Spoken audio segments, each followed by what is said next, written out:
Hello po, gagawa po pala ako ng yung pugaran ng manok. Kasi ang aking manok, kung saan-saan na itlog. Nilagay ko po kasi yan sa timba. Ililipat ko po siya kasi sikip. Pagka nagsisiw na po kasi yung aking mga manok, naiipit nila kasi masikip yung aking timba. Timba ng po yung ginagawa ko, timba ng tinapay. Kaya papalitan ko lang siya ng karton ng aming yung pinagtanggalan ko ng aming paper cup. Yun ang aking gagawin. Yun po.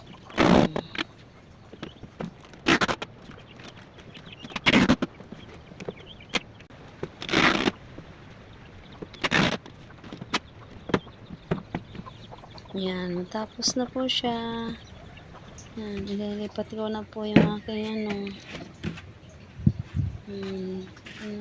tapos na, yun. Yan ang ililipat ko siya kasi sikip siya, nasa timba.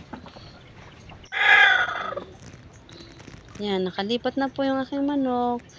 Thank you sa panonood.